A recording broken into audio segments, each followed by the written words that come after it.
Merci, Monsieur le Ministre. La parole est à Monsieur Thierry Braillard. Monsieur le Président, ma question s'adresse à Madame la Ministre des Sports, de la Jeunesse, de l'Éducation populaire et de la vie associative. Madame la Ministre, il s'appelle Martin, Pierre, Jean-Frédéric, Steve, Arnaud, Marie, Jean-Guillaume, Colline, Chloé, Kevin, Alexis, Jonathan, Robin, Jean-Marc, Maurice et Yvan. Et durant 15 jours aux Jeux Olympiques d'hiver de Sotchi, ils ont fait briller les couleurs de la France en obtenant chacun une médaille.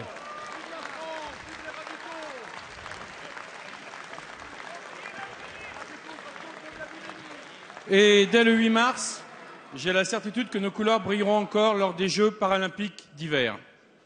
Alors que certains se nourrissent d'un soi-disant déclin français, alors que le French bashing est soi-disant à la mode, nos athlètes ont montré une très belle image de notre pays où la victoire est le fruit du travail, de la patience et du talent, où la joie de gagner se mêle avec l'humilité du comportement. La France est classée dans le top 10 des nations. Elle n'a jamais gagné autant de médailles à ces Jeux. On a pu constater le dynamisme du ski français, que ce soit dans les disciplines traditionnelles, que dans le ski cross, le snowboard cross ou encore le ski halfpipe. Un point noir cependant, les sports de glace qui n'ont pas obtenu de médaille et dont les querelles entre sportifs et instances fédérales ont été nuisibles. Madame la Ministre, quel bilan tirez-vous de ces Jeux Olympiques d'hiver de Sotchi et quelles sont les perspectives pour que les couleurs françaises continuent à briller à Pyeongchang, en Corée du Sud, lors des prochains Jeux Olympiques d'hiver? Merci, Monsieur le député. La parole est à Madame Valérie Fourneron, ministre des Sports, de la Jeunesse, de l'Éducation populaire et de la vie associative. Monsieur le Président, Mesdames et Messieurs les députés, Monsieur le député Thierry Braillard, je suis persuadé effectivement que l'ensemble de la représentation nationale salue la performance de l'équipe de France aux Jeux Olympiques d'hiver de Sotchi. Des objectifs qui avaient été fixés par le mouvement sportif de 15 médailles et de rentrer dans le top 10 des nations ont été atteints avec 4 médailles d'or contre 2 médailles d'or aux derniers Jeux Olympiques de Vancouver.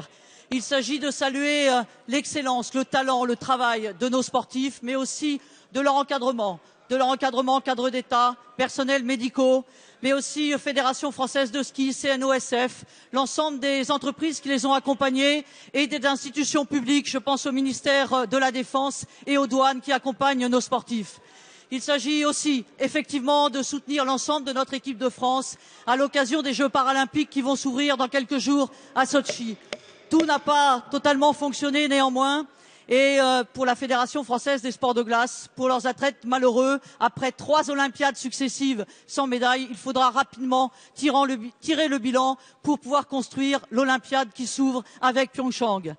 Vous le savez, le gouvernement a choisi d'inscrire le sport au cœur de sa stratégie d'influence, à la fois de pouvoir mobiliser l'ensemble de notre réseau diplomatique et pour la première fois, avec le ministre des Affaires étrangères, d'avoir un ambassadeur pour le sport et une diplomatie française assise sur cette place du sport.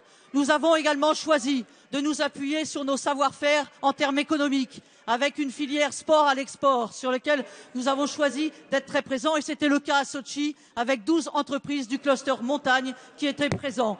Il s'agit pour nous de rayonner à partir du sport à la fois sur l'ensemble de la gouvernance du sport à l'international mais de pouvoir mettre en avant, comme ça a été le cas à l'occasion de ces Jeux, une France qui gagne, une jeunesse qui rayonne et qui est au rendez-vous. Merci Madame